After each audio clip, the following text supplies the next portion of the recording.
How's it going? How's it going? Good morning, good morning, good morning. We're going to get started.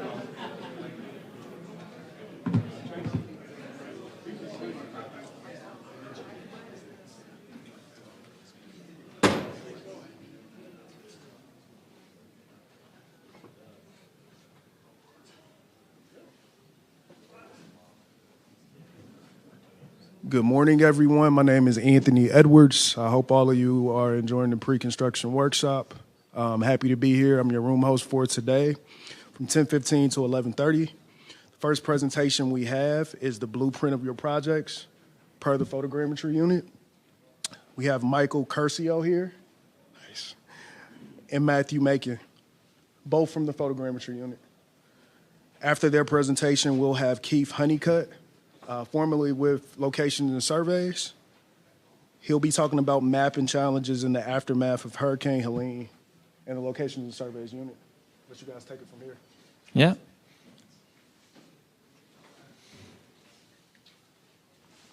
So like Anthony said, I'm Michael. I'm joined with Matt. We're both engineer ones in the photogrammetry unit. And we're going to tell you about what we do. We're going to start with 3 things. We're going to first tell you a little bit of the background of photogrammetry, some of the fundamental concepts you need to know. We're going to next talk about modern photogrammetry, or the work and technology we're using today. And then we're going to talk about future photogrammetry, so some of the pilot projects we have going on and things we're breaking into. So to start off, what is photogrammetry? Simply put, it's the art, math, and science of deriving 3D data from 2D imagery. And we collect a variety of aerial imagery using manned and unmanned means, and from there we generate geospatial products used in transportation, design, planning, and construction. We partner with a number of units in DOT, as well as other state agencies, like, for example, the statewide orthophoto program and the statewide LiDAR program. And we also serve as NCDOT's subject matter experts for... Speak closer to the microphone. Oh, okay. We serve as NCDOT's subject matter experts for all things aerial surveys. All right. Again, my name is Matthew Macon. I'll be talking about the underlying principle of photogrammetry, what makes it all work, the math behind it. As you see here on the screen, this image here on the right-hand side is a demonstration of the principle of collinearity. It's the fundamental basis of photogrammetry. It's the math of actually projecting image coordinates onto actual real space. This is important because the rotational axis, omega, phi, and kappa in 3 directions really dictates your actual accuracy your relative accuracy once you actually start mapping. As you can see on the bottom left-hand side, we take overlapping images and we can also measure, we take overlapping images and we can actually measure similar points in each image to actually georeference these images and tie it to actual space. So with that little primer in mind, we're going to get into the stuff we do today. So first we get into pre-image collection and image collection, and that's when we involve our 2 main partners with DOT. So the Division of Aviation owns the plane that we use for our manned missions. It's a Beechcraft King Air C-90. It's a turboprop plane, and we mount our camera in the bottom of that. Between the hardware and the software, it's about $1 million camera, and it's super high quality, and it's really great. We also use unmanned methods, and we got Matt there flying one of our drones, but we're presently grounded until we can get an American-made drone. But the program is there, and we do have experience with drone mapping. Before the plane gets up in the air, we'll reach out to Location and Surveys, and they'll place control panels for us before the project is flown over the project site. And I'll explain a little bit more about why that's important in a bit. But once we've collected that imagery, it'll go back to the Century Center where we're based out of and get post-processed, and then it'll go to our stereo compilers. So they will literally stitch the images together as well as map the topographic and planimetric features that they see using our PluriView. We were supposed to bring the monitor here yesterday, but with the weather it didn't work out. But you're always more than welcome to come to our unit and see the 3D monitor for yourself. So once we get a project request, either from PMU or from one of the divisions, we'll begin mission planning. And so we'll look at a number of things for this. We get the project limits first, and then we'll look at the terrain height. This gets trickier in western North Carolina, where you got to keep in mind vertical clearances above mountain peaks while still getting the imagery captured at the desired altitude. So it's challenging there, much easier in the coast when it's much flatter. So you look at things like the terrain height and any notable features, typically like cell phone towers, the things that are really tall. We'll begin planning that, while also picking an efficient flight path. You can see an example of Google Earth flight planning there. That's what it looks like. We also use TopoFlight. That's a newer software we're getting into. And then we'll send location surveys a control panel plan. The triangles on the far right image are what the control panels, and then the numbers are the corresponding number for it. And we'll make sure that those are adequately distributed through the project site so we have our photos are able to be tied to the ground properly and accurately through the whole site. One of the things to note, you might be able to see it on the Google Earth photo. The photos have some overlap between the two of each other. They have overlap between photo to photo within the same strip, and then side overlap between strip to strip. And that's important for this next slide because it's all about stereo overlap. So we use photogrammetry as a means of aerial surveying to collect 3D data, so X, Y, and Z, and we'll generate DTMs from this as well as planimetric and topographic feature mapping. The stereo overlap, so you might be able to see it, but there's a bridge indicated by the red arrow in all three of those photos on the left. And because of the difference in angle through the photos as the plane captures, you're actually able to perceive that bridge in 3D using the PlurView and using 3D glasses that accompany the PlurView. So in the middle there, that's our topographic feature mapping, or we just call it topo. The orange dots represent a single point on the ground surface. This is pulled from either statewide LiDAR or otherwise acquired LiDAR, or it's placed manually by one of our compilers. And then the break lines are drawn out by one of our compilers manually over the Earth's surface, and this gives us the ability to capture the nuance of the surface better than just the point spaced like every foot or however often. The break lines give you the ability to just capture as the surface changes in the way that the regular spaced points will not. And then on the right there, that is our planned feature collection. So these are like building outlines, road outlines, woods lines, individual trees or shrubs, or things like fire hydrants, right? And that's really important for our shell plan sheet mapping as well as our other mapping. And we thought it would be really cool to just show you guys a little video of what compiling actually looks like. So this is Stan here who's driving. He's my squad's compiler. And I want to point out two things. Stan is seeing this in 3D, but this is only a 2D video. So if it looks a little funny, it's because of that difference there.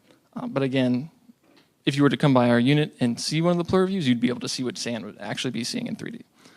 And then the other thing is, this is Summit, which pulls up the imagery, but it's also connected to ORD at the same time. So Stan is drawing in Summit and in ORD simultaneously, and that's how we can give you guys a DTM in a CAD format.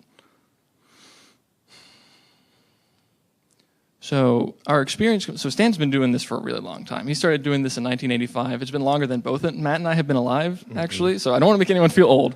It's just the truth. Stan can get, it's like a comfortable estimate, he can get 2 acres per hour mapped. A newer compiler might be at 1.5 acres, but they'll always tell you it really depends on the complexity of the project. If it's something like an urban environment, it's going to take longer because there's more stuff to map. There's more buildings and there's more things around. If it's a rural environment, it's going to go by quicker. We just recently implemented a new efficiency spreadsheet in my squad, and it's going to the other squads as well, to give us a better ability to predict and actually measure how long it takes us to deliver projects. And I've seen Stan hit over 8 acres an hour mapped. So he's really good at this. It just really depends on the projects. Oh, I think it skipped a little bit. You can go back to the video for a second. I've got some more to say. So one of the things we want to keep in mind when training our newer compilers is 2 things. It can take anywhere from 6 months to 18 months to get them really trained up to speed. And it kind of depends on 2 things. The first thing is actually them learning how to draw, like following our standards. There's just questions that you learn by doing this experience for years and years. And even Stan still comes to me with questions of like, hey, how do I draw this EV electric port here? Like, what's the cell for that? What should I use? So these are questions experienced compilers still have. Our newer compilers are going to have the same types of questions, if not more. And the other thing is the ability to reliably and accurately see the ground in 3 dimensions. That takes time to develop. Some people are naturally super gifted at this. And then some people cannot see the ground at all. Most of us are what we call trainable, so you're somewhere in the middle, and we'll judge this based off of a stereo test. So it takes no more than an hour, It's 20 points, and we'll have you place points on like the corner of a roof or the corner of a sidewalk or somewhere on a parking point. Just a way to test a variety of things you're going to see when you're trying to map a project. Some of it's going to be in shade, some of it's going to be well lit. So we'll compare the coordinates that you place to the coordinates that we have established and judge your accuracy from there. And that's how we judge if someone is like a natural, if someone can't see the ground, or if someone is somewhere in the middle. And again, you're welcome anytime to see our unit, to take a stereo test yourself if you like. If you're interested in learning more, just reach out to Matt and I. There's several photo people here, and we're happy to take you for a tour. I know my boss has taken several people from his ASM class on tours in our unit, and there's a bit of a friendly competition that started to develop between at least the 3 people who were there to see who could get the best stereo test results. I don't know who won, but somebody did, and they made sure to know. And lastly for this, we have a new pilot project that is hopefully going to help the newer compilers or people who maybe not be able to see the ground normally actually track the ground all the time. But Matt will get more into that towards the end of our presentation. Okay, so how is photogrammetry used? Quick question: has anybody in here not survey or photogrammetry used photogrammetry at all, or know what it is? Oh, I got one hand in the back. Wow. Okay, a couple more. All right, what did you use it for? Mapping, construction volumes, preliminary designs. Okay, awesome. So as you can see, this is a tool that is the baseline for all of our infrastructure work here at DOT. I'm pretty sure anybody who's done any design has used OneMap, correct? So we work with the CGIA, it's funded by emergency response money, to actually fly the entire state and map it on a consistent basis, so that you can also use this. So here we have 3 different representations of photogrammetry. We have orthomosaic for a construction project, which you can see represented on this bottom left-hand side. The reason why it looks this way is we fly all of our projects in strips. We have a certain overlap in elevation that we fly. We fly about 3,000 feet. We can cover a massive amount of ground at this. So we look at photogrammetry as a telescope and survey as a microscope. We can get mass amounts of data and be able to distribute it in an efficient amount of time without having to implement boots on the ground and be able to disseminate that information to multiple facets and multiple customers. Here, we also do a yearly flight over the state fair. And this is important because it provides a nice picture for one. And then I know they use it for other things like tracking where the vendors are set up, as well as some of the paths that the people take and seeing like, hey, where are the hot spots potentially for the state fairgrounds. Mm-hmm. And for this image on the right-hand side, it's photo infrared. We actually, in the $1 million camera, we have 4 panchromatic sensors and then 3 RGB, red, blue, and green, and then also 1 infrared. This helps to delineate different vegetation on the coast. We fly the SAV, which is a subaquatic vegetation survey for NC State every year so they can map and quantify the amount of vegetation that's in the sound area every year. Yeah, and I know this is a pre-construction conference, but we do work very closely with the divisions to provide construction cut volumes while a project's actively under construction. If you're a new resident and you're here, or if you've never worked with photogrammetry before, raise your hand. Great, no one's here. This is really important. It's important to get started on this as early as possible for us, especially before clearing and grubbing has started.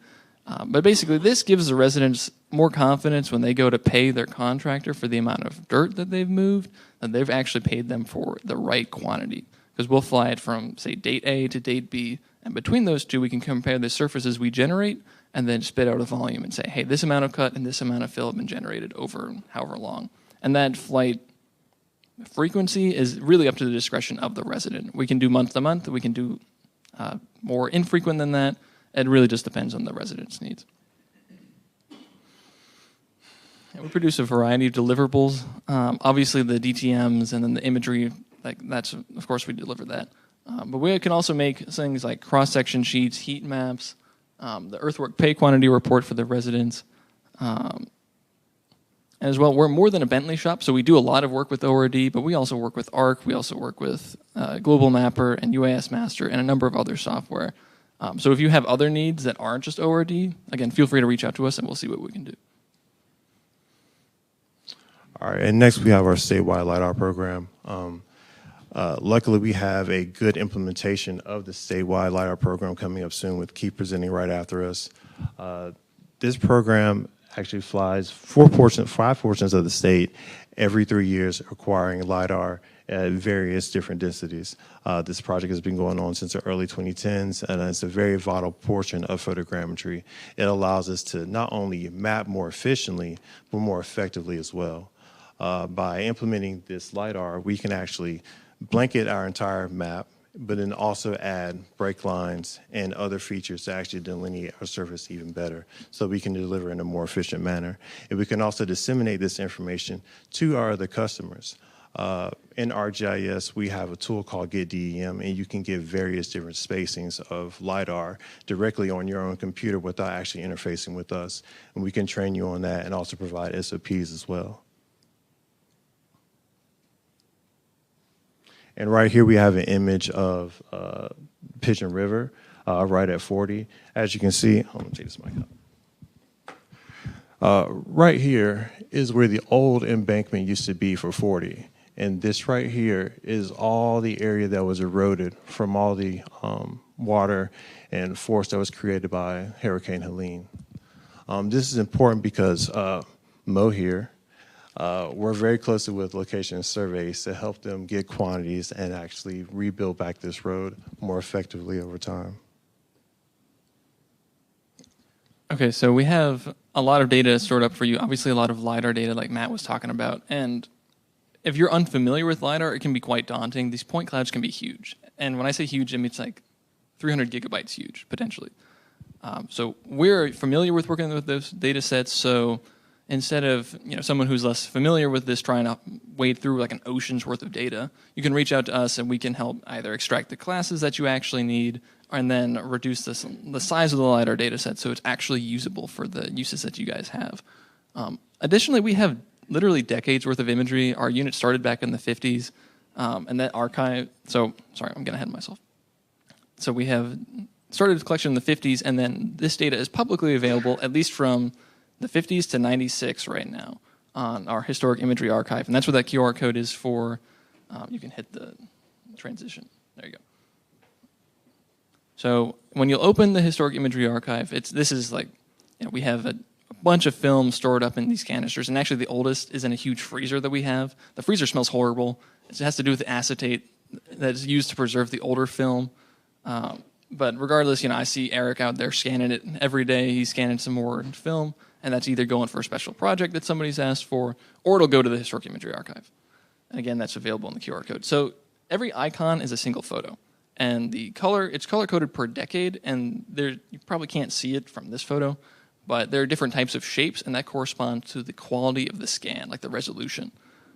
So right there in the end is the black and white photo of NC State Sullivan, Lee, and Bergall Halls from 1967. I stayed in Sullivan in 2019, so it's kind of crazy to realize that that building is way older than I am. And then the color photo is from Hatteras in the 90s. So we have all this data worth publicly available, and this is useful if you ever need to do reconnaissance, see some historic imagery of a place, and establish some certain things that maybe if you were to drive out there today, you wouldn't see. And this data, again, it's all publicly available. And if you need, like, say you pull this up and you go to where you need and you click on it and it's like, hey, this is a high enough resolution for me and what I need, you can always reach it back out to us. We'll have a contact us slide at the end. Just send us an email and we'll get a higher quality scan for you. Okay, the future of photogrammetry. This is kind of where we get into a lot cooler, the technology, stuff that we can actually look forward to providing in the future. First thing is a road paint and signage feature collection. We're working currently on pilot projects to actually use automation to identify pavement markings and signage as well, so we can provide that for planning use and permitting as well. The next thing is photogrammetry. This is a very cool process where we actually take elevation data and orthomosaic imagery to create a pseudo-stereo model. That way you can actually compile without perceiving stereo as well.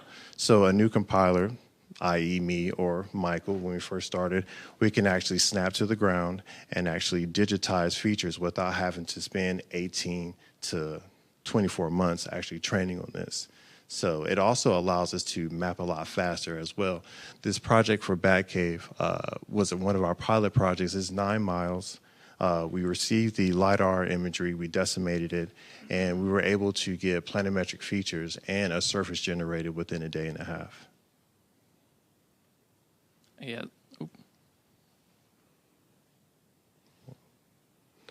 Power line detection and utility mapping.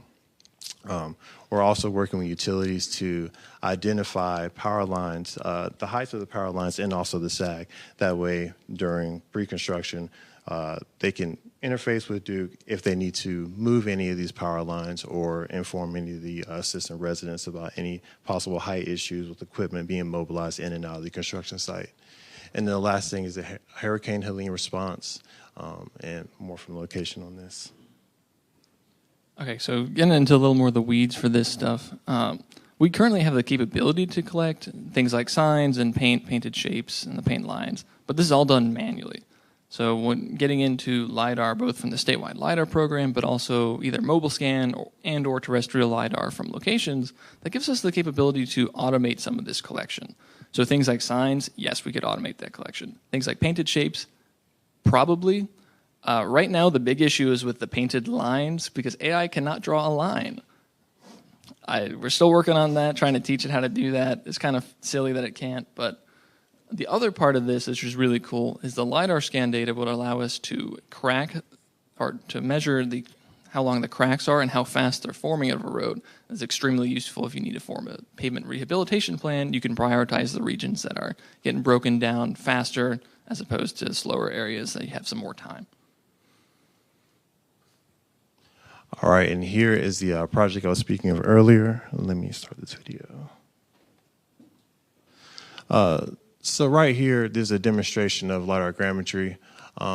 As you can see, these faint white dots on the screen on the outside are actually LiDAR points. Originally, this file was about 100 to 120 gigabytes.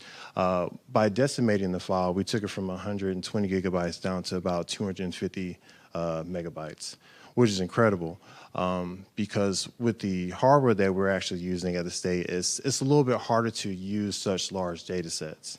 So being able to decimate it without degrading the resolution and being able to keep a lot of the elevation changes allows us to work a lot faster. Again, we had Stan do this. This is one of our test projects. And it was incredible that we were able to get this map done so quickly in a day and a half because usually with conventional photogrammetry, this would probably take us maybe 4 or 5 days. But since we already had a good surface, we were able to go ahead and get this out in an immediate response. And all the features you see here were all drawn by Stan. And there are multiple use cases, emergency response mapping, safety projects, small mapping projects, and a quick turnaround for smaller projects as well.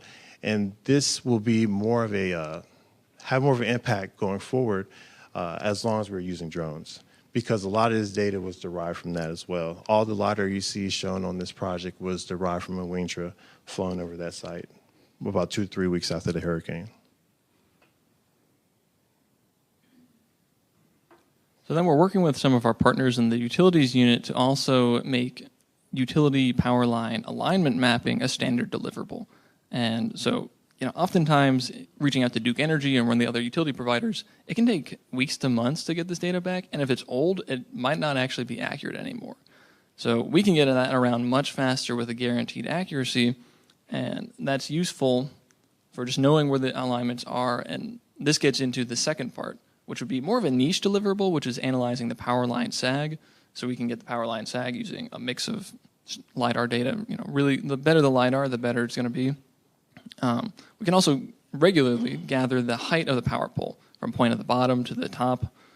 And between those two, that can help decide, do we need to relocate the utilities first before we begin construction, or can we construct some areas now while the Duke Energy or the other utility provider is actively moving the utilities? So this is useful to getting some knowledge ahead of time for the project planners. Here's Photogrammetry's Hurricane Helene response. As you can see here on the top right, we flew entire counties directly after the storm, generating millions of acres of imagery.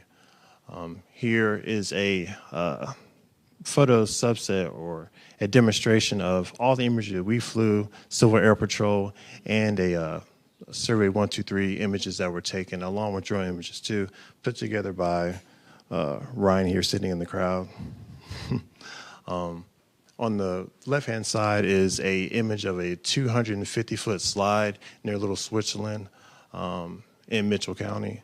And when we were out there, just in this small area flying, I think we stopped 26 to 27 times on maybe 5 miles of road of damage. So as you can see, that was amplified significantly by all these red dots. Those are all issues areas that were taken by people out in the field as well. All right. And that's it from us. That's our contact page. That QR code's to our website. If you want to reach out to photogrammetry generically, it's just photogrammetry at ncdot.gov. And those are Matt and I's contacts specifically. So with all that, Awesome. I'm ready to hand it off to Keith.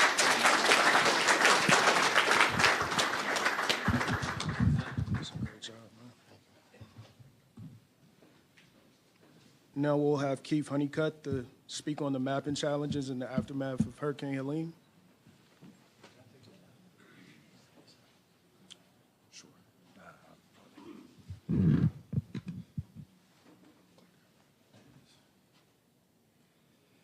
All right, good morning. Can y'all hear me? Yeah. All right, good.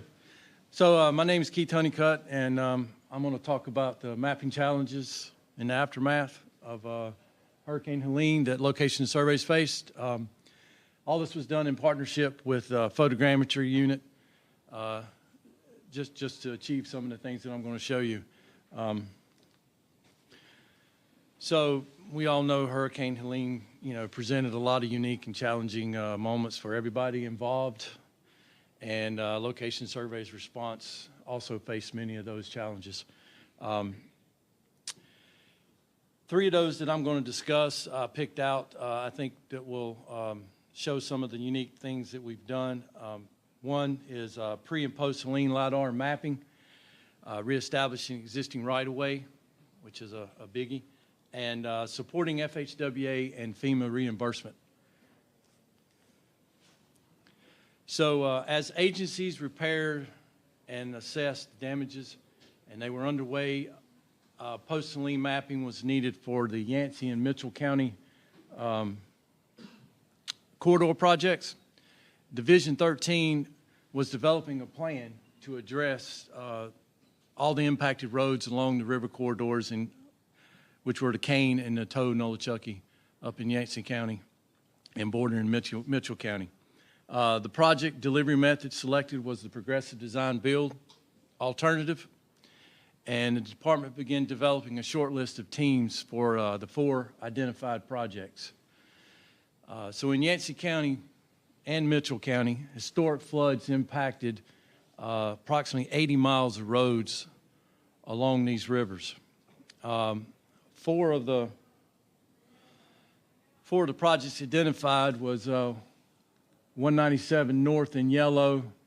You had the US 19W North, which is in blue, and 19W South in red. And then down here is the 197 South along the Cane River. I identify that as like an octopus. I mean, it's a lot of roads down there. So location and surveys in partnership with the photogrammetry unit provided LiDAR and base mapping for each of these projects. These were the deliverables given to the teams, providing the preliminary information that could be used in developing initial scope and estimates. Beginning in mid-November of 2024, proposed LiDAR and mapping strategy was presented to Division 13, and I began working with photogrammetry management on a scope and schedule. Some of those key initiatives included, one, developing flight limits and a 500-foot corridor mapping limits. Secondly, we needed to capture the completed emergency operations were limited, obviously due to the team's selection starting in early January. So the goal was to delay flights as long as possible to capture those emergency operations that in essence would capture with LiDAR and the mapping available as soon as the teams were selected. Wait a minute, I got off here, excuse me.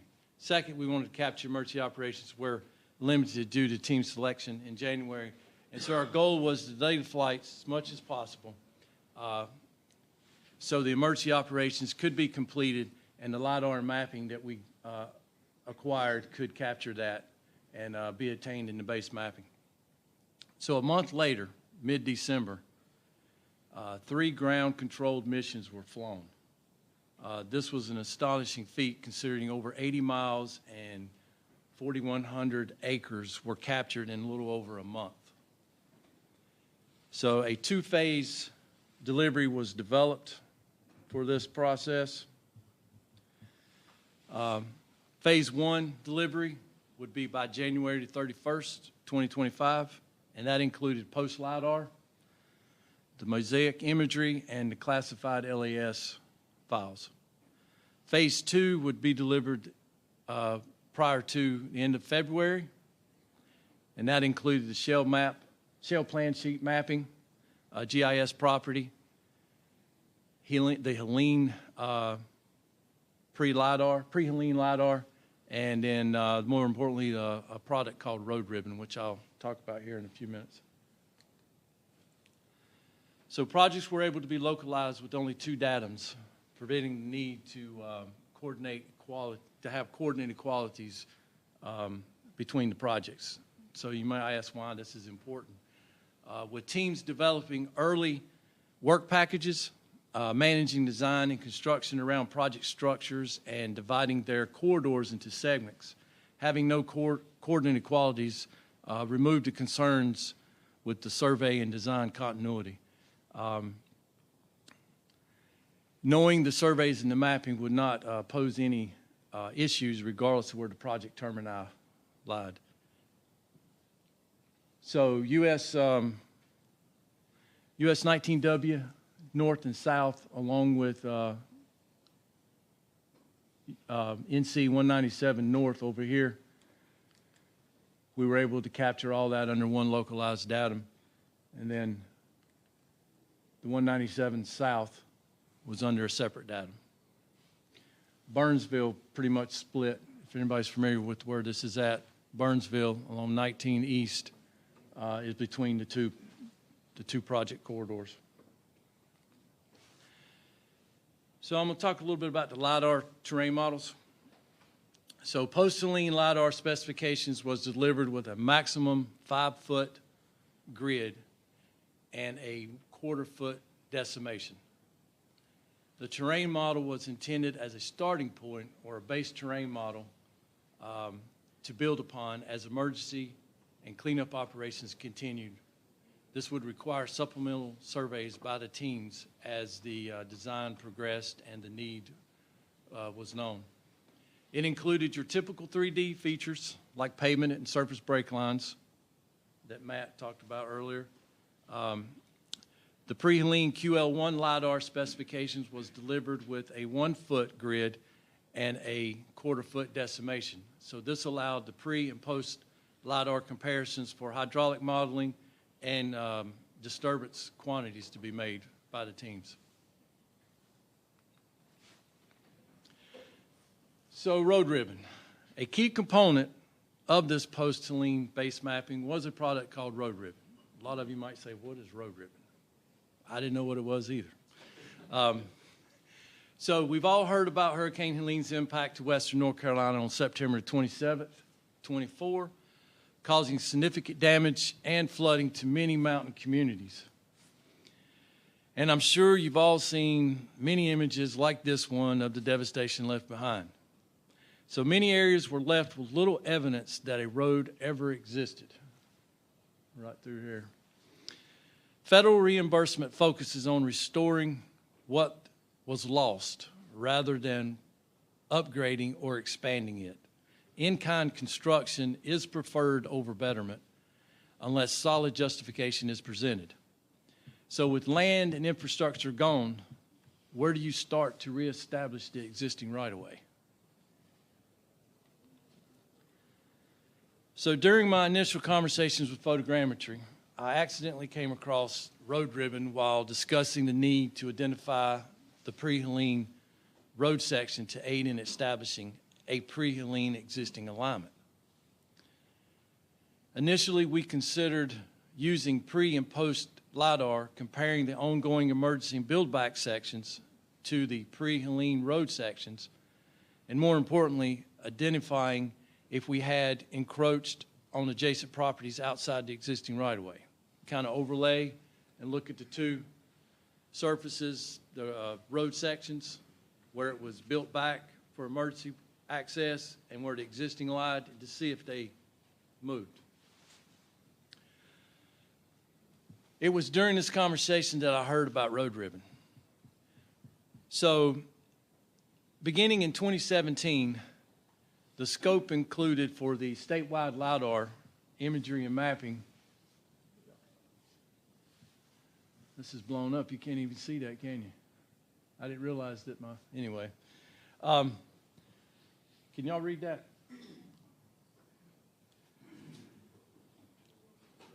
What'd you do to me? So beginning in 2017, the scope included all pavement to classify as part of the statewide LIDAR acquisition and delivery. So multiple attempts were made to automate the extraction process, and to date, even exploring AI and an automated process has not been accomplished. As they were talking about earlier, AI obviously, it seems, can't determine what a line is and can't draw a line. So classification of the edge of pavement is performed manually through stereo compilation from the statewide ortho imagery to create a road ribbon product representing the existing edge of pavement at the time of acquisition. So essentially, manually they go in and they stereo along the edge of pavement, and they did this statewide in 2017. So there is a database or an archive of all edge of pavement throughout the entire state from 2017. So working with the photogrammetry unit, the road ribbon was extracted within these corridor projects, mapping limits. They were localized and delivered with the project LIDAR and mapping deliverables. So where field evidence like road, pavement, property corners, or as-built surveys didn't exist, road ribbon allowed the surveyors to graphically establish the pre-Helene edge of pavement and create an existing alignment, and ultimately the existing right-of-way as part of the full survey delivery. This survey mapping would indicate possible encroachments outside existing right-of-way, either recorded or by maintenance. Knowing where the existing right-of-way is located gives engineers a pathway to meet the in-kind reconstruction or show a need for improvements involving additional right-of-way. So this image shows the post-Helene base mapping with the road ribbon. It's easy to see where the usefulness of this road ribbon comes into play. So you can see that the yellow lines drawn in is the stereo drawn in for photogrammetry from the post-Helene mapping, and the red is the road ribbon that was captured in 2017 where the road lied, the edge of pavement lied, and you can clearly see that there is a shift. So in the absence of records, pavement, or property evidence, reestablishing existing right-of-way without encroaching into pavement into private property was challenging. So the teams would be able to go through, the surveyors, create an existing alignment along this corridor using the road ribbon, establish the maintenance right-of-way or existing recorded right-of-way, and then would be able to determine from the mapping provided by photogrammetry if that existing build-back had encroached on the private property or not. And then a decision could be made whether if they're going to move the road back to existing right-of-way or retain what they had already built back and buy additional right-of-way. Here's another example. The yellow lines represent the post-and-lean mapping from the December flight after emergency repairs. The red lines are the road ribbons edge of pavement. And again, you can clearly see that the emergency repairs are shifted. This indicates encroachments outside the right-of-way. You can see that this was common where roads and the surrounding lands were washed out. Again, utilizing a product like road ribbon adds another layer of confidence to ensure encroachments are rectified during the design and rebuilding stage. Road ribbon provides historical evidence that can be used to determine impacts to property owners. NCDOT can then determine if the road should be moved back to its original location or secure additional right-of-way.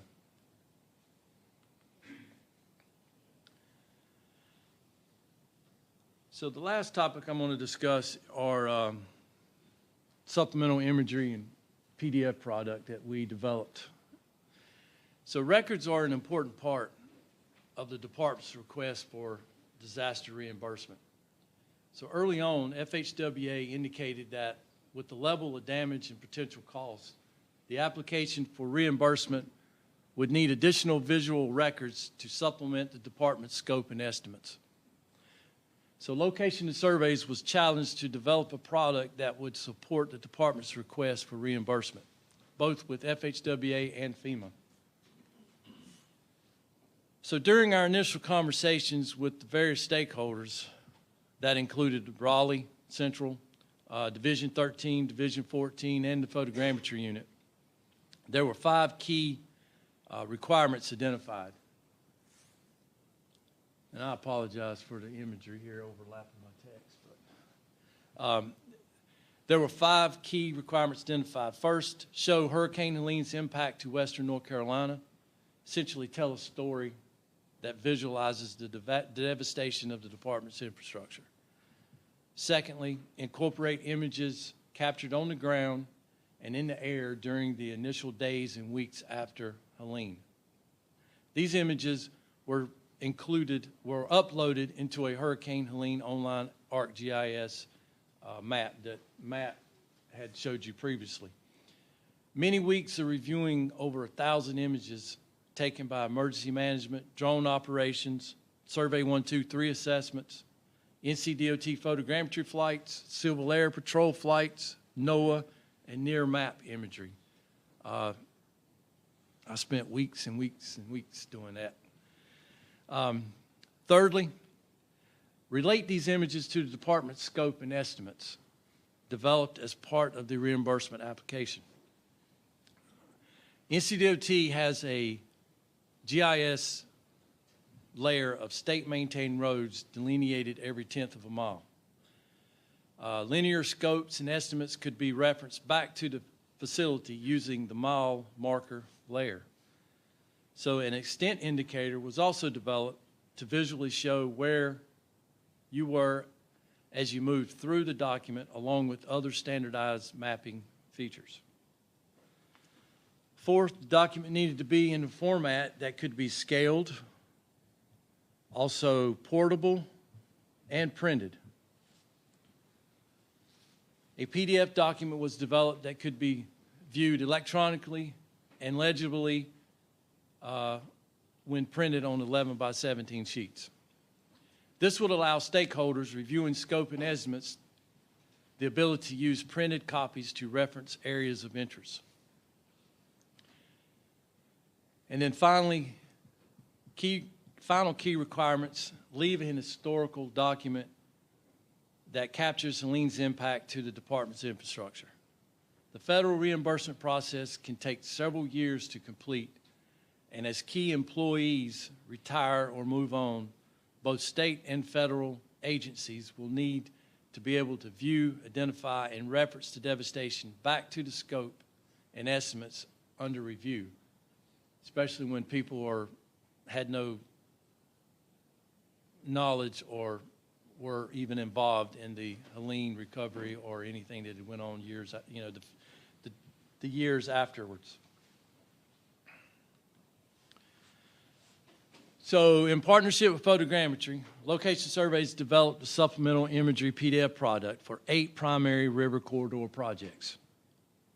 Chimney Rock in Henderson County, US 19W North in Yancey County, US 19W South in Yancey County, NC 197 South in Yancey County, NC 197 North in Mitchell and Yancey, the I-40 Pigeon River repairs, the US 74 Girton Back Cave in Henderson County, and NC 9 in Henderson County. Separate FHWA and FEMA products were developed depending on the federal reimbursement agencies governing the facility. Most corridors involve the development of 2 individual documents, with some roads under FHWA and some under FEMA. This is a typical design of the map series overview page, essentially the title sheet. It included a header with the title. You had a base map imagery underneath, and then you had tile layers that identified the different sheets as you went along the corridor. Included a state index, county index, and more importantly, a supplemental imagery indicator, scale bar, and then the compass rose. This is the Toad Nolichucky FEMA project map overview page. And I wanted to point out, you can notice here that the tile,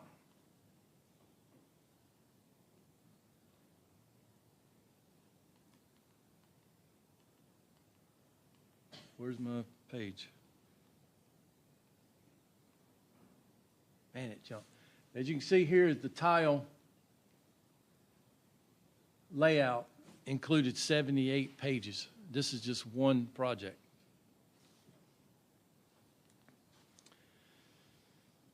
This is an example of US 19W South's FEMA map series overview. Due to the north-south nature of this project, this overview sheet was laid out like this to help identify linearly along the north-south corridor and save multiple pages.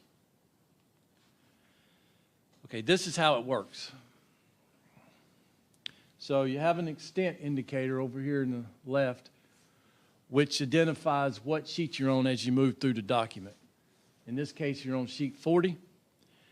You have the GIS mile marker layer that represents the existing road layer from GIS with basically mile marker ticks every tenth of a mile. You have a scale bar. You have a legend. You have the compass rose up here in the corner. And then you have a base imagery source and date. This base imagery is from NC, it's from the Photogrammetry unit, and the date it was flown October 7th, 2024. And then you have supplemental imagery indicators. You can see right here, one for sheet 40A and sheet 40B. So these additional sheets would follow this main sheet here to show a visual. So this is sheet 40A. So it's an image, an oblique type image that kind of captures the whole frame. That kind of shows what you're looking at rather than just a plan view down. This is an image of 40B. So this is another example. Again, you have an extent indicator that identifies what sheet you're on, 47. Again, same mile marker layers, scale, legend, compass road. if you notice here, this is a different base image. This comes from the Civil Air Patrol imagery, October 2nd, 2024. Not all the base imageries were, I guess, legible. You had a lot of shadows due to the mountainous terrain that we were in. Photogrammetry may have good imagery. NOAA may have good imagery. Civil Air Patrol may have good imagery. So we had to go through all that to determine which imagery would give us good view of the area that we were trying to capture. And again, supplemental imagery here followed. This is sheet 47A, which is supplemental imagery indicator. And then this is 47B. Some areas had only phone images. In other words, we had no on the ground, or excuse me, no drone footage, but all we had was Survey 123 imagery where someone had went out there from maintenance, division maintenance, and taken a phone image. In a lot of cases, there was no supporting imagery at all. So the next picture, next two pictures you see here represent those situations. So this image was captured during the initial assessment period on the ground, and this was found in the Survey 123. And it offered a good representation of the surrounding destruction. As you can see, it wasn't, a pinpoint, it wasn't down, it was more oblique, showing the whole area. And then we had areas where we had no drone footage or any imagery at all. So we had to send our drone pilots back out and then fly and capture the reconstruction, emergency reconstruction, to help identify and show what the damage was, hoping that the federal agencies would be able to identify that entire corridor through here was washed out and it had to be built back. And these are all emergency repairs. So this is an example of a phone image that had low pixel quality. So when you blew it up, when you blow it up, it pixelated too much. So we decided to do insets, which turned out to be helpful. Another method we used was to have multiple insets on one page rather than have multiple sheets. So this would save the number of sheets. And you can see here that this is same area, just looking in different directions, different angles. And lastly, each of the products would have a sheet for credits, acknowledgments, and points of contact. I think the interesting fact is that the points of contacts, we utilize the different units' email rather than the individuals, since it's anticipated that contacts may no longer be around or moved on to a different position or retired, and rather than trying to contact an individual, contact a unit to get information.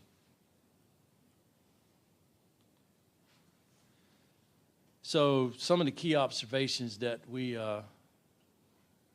made here were, communication and a well-defined scope is critical on something like this. Perceived unrealistic timelines, mapping, large mega projects can be delivered and achieved with good communication and well-defined scopes. For example, we were able to map and deliver 80-plus miles of corridor covering over 4,100 acres in about 10 weeks. And that's a testament to everyone who worked on it and to meet that schedule. Secondly, collect imagery as soon as possible, both manned flight and drone platforms. Serves two purposes, emergency management assessments as well as captures an historical image. And we got to remember the big picture. Images should be more intentional, capturing damage that show impact with a wider lens rather than a pinpoint location that are hard to determine, by looking at a picture. Where are you at? Don't disregard other resources, particularly your technical business units. Reach out and communicate your needs. Road ribbon and the delineated state-maintained GIS road layer would not have even been a reality if we didn't investigate and look for other alternatives. Currently, road ribbons are only available for the 2017 statewide imagery, but initiatives are underway to capture road ribbon during future statewide LiDAR and imagery projects for identifying the new and upgraded roads. They're not going to remap the entire state, just only where new flights, new acquisitions show new roads or wider roads, that will capture those to supplement what we already have. And if you require or would like to obtain any of that information, then you would need to contact the photogrammetry unit, Mark Schwartz. All you need was a shape file, and he'll be able to cut it out for you, and very obtainable in MicroStation ORD format.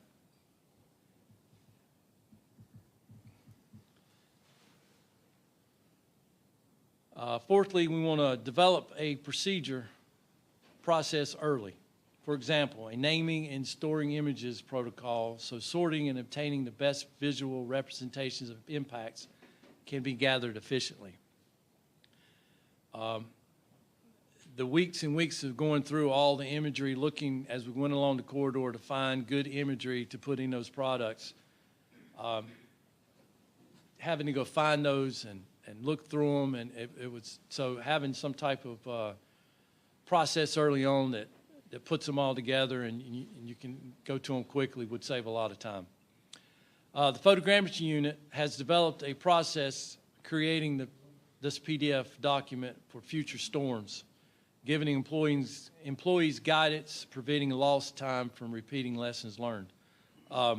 Ryan here on the front, is really the architect and creator of this product. I just provided the imagery. He came up with the concept and built it, and it was a work in progress. What you see is the final product, but this was months of going through and then tuning it and creating this final product, making it better as we went on. And Ryan was a big driver of that. He's also provided a guide or a baseline product that can be adapted to newer technology and techniques in the future. So Hurricane Helene's impact to North Carolina was devastating, and recovery will continue for years. Location surveys and the photogrammetry unit work together as a team in providing these unique challenges in the aftermath of Hurricane Helene. And I would like to appreciate, all the help that the photogrammetry unit has provided, as well as the divisions and everybody that's worked, that I've been, blessed to work with. That's all I have. That's the three things I wanted to pick out. I could stand up here and talk all day about what we've done, but I think these are the three unique things. That's it. I'm sorry, a quick question. Could you go back to slide 29, please? 29? Yeah, it was before 30. All right. If that's what you got. Yeah, I know it was before 30, Pat. Okay, there you go. Yeah. I heard a geologist say that the streams in western North Carolina look like they did during the last ice age. Now, I wasn't around back then, but that sounds like an accurate description to me. That's an excellent observation there, Pat. No, like I said, it took us back like there was never any infrastructure at all. Like man didn't exist. Yeah. So you surveyors in the room, and you can imagine trying to figure out how you're going to put that existing right-of-way on the ground. Where was it at? Hey, I'm going to chime in just a little bit on this photo that my guys, this is obviously a drone photo.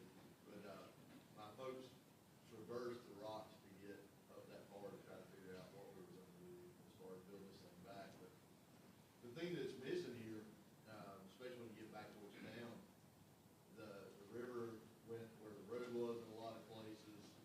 There was private property between the highway and the river, and the private property all went down into Lake Lord. Similar situation up in, on 19W, it all went to, Irwin, Tennessee. But, you lose the roadway, you lose the private property, you lose, and then the rivers move. And we had no right of way on most of these roads because they're old primary highways. So that, you know, so there's nothing to reference. And what they came up with this allowed us to come in and start building back a two-lane roadway. And, you know, Chimney Rock, Bat Cave, getting to Bat Cave was a big deal so that folks could get in and out. But on 19W and up around the top of the division, that's the only road. 19W is the only way out unless you go across the mountain, and it was devastated on the other side of places too. So this allowed us to get the road back in a, like, within a foot of where it was, center line wise, and navigate the right of way issue or lack thereof. And we could get the two-lane roadway reestablished, and we were able to do all of that under emergency protective measures, which was FHWA's, the difference between 100% reimbursement and 80% reimbursement. So that allowed us to get those folks back into their houses, without having to do a lot of right-of-way claims and things like that, because we knew where the road was. Now, the bigger project, now that we have this information, we're able to go back and start talking to them as the designs are built about what we actually need to buy to either strengthen the shoulder or correct drainage issues and things like that. It was instrumental, what they did was instrumental in us being able to make a quick push to get folks back home. Thank you. Yeah, it was. I appreciate giving us the opportunity to do it too, because I know those early days on, you know, when we met and talked about how we can map this, and it was good. It was a good team effort for everybody. Pete, let me ask you a question. I'm just curious, 2017, you made mention that that was the only year that it was mapped. Yep. What was the name again? Road ribbon. Road ribbon. And why was that? We've been doing LiDAR mapping for years, so why was 2017 so unique? And why did it only get mapped in 2017? That's when Gary Thompson included in the scope to classify the road pavement. And so he tasked the teams that were capturing that to come up with a method to classify the roadway, basically, for the LiDAR.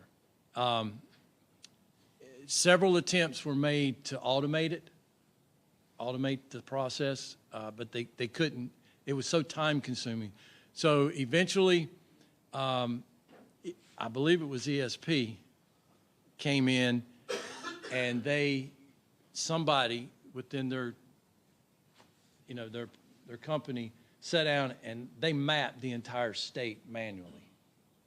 And several attempts have been made with AI here recently to get it to draw it out, but I believe it can't differentiate the different types and alignments of the edge of pavement.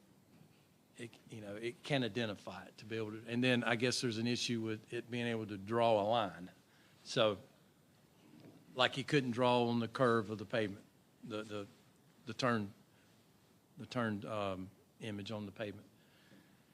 So, it was done in 2017.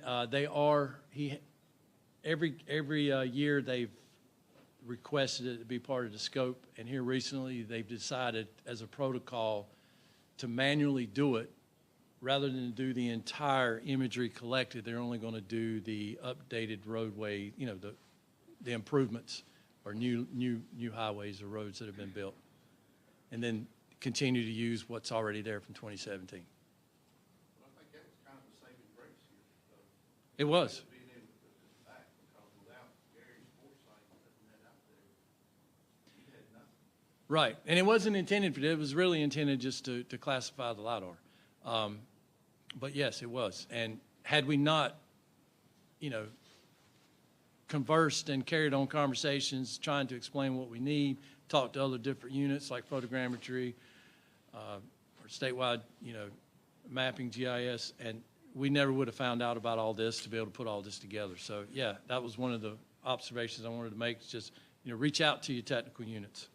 Make sure you, explain what you need, because I'm pretty sure departments got a product out there that can be used.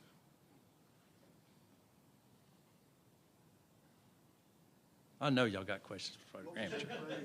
What was your greatest challenge? All of the challenges outlined, what was your greatest challenge? That's a good question. As you There was a lot of them. Most time-consuming were the products that we, for FHWA and FEMA. Most challenging, just the coordinating and trying to find out everybody's needs and what we could provide and be helpful with early on, and then arranging that and meeting the schedules. I think the schedules were pretty tight. Obviously, they needed to be, but everybody stepped up to the plate. So I would guess schedules and just coordinating early on, because it was a little chaotic, obviously. Yeah. Anything else? Thank y'all.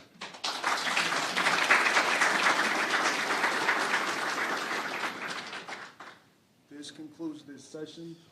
If anyone has any more additional questions for Keith or Matthew or Michael, feel free to contact them directly. Feel free to ask them now. I believe we have about 5 more minutes left. Thanks again. I appreciate you all attending this session.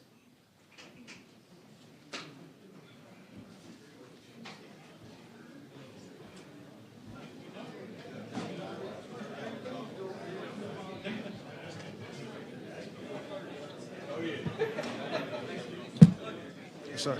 I'm James Grimes. Anthony Edwards. Nice to meet you I'm in the flesh, man. I'm the one that had blown up your email here Oh, recently. not even. Trust me. There are others that I can give that crown. Trust me. There's people been in line trying to get the crown for a while. Yeah.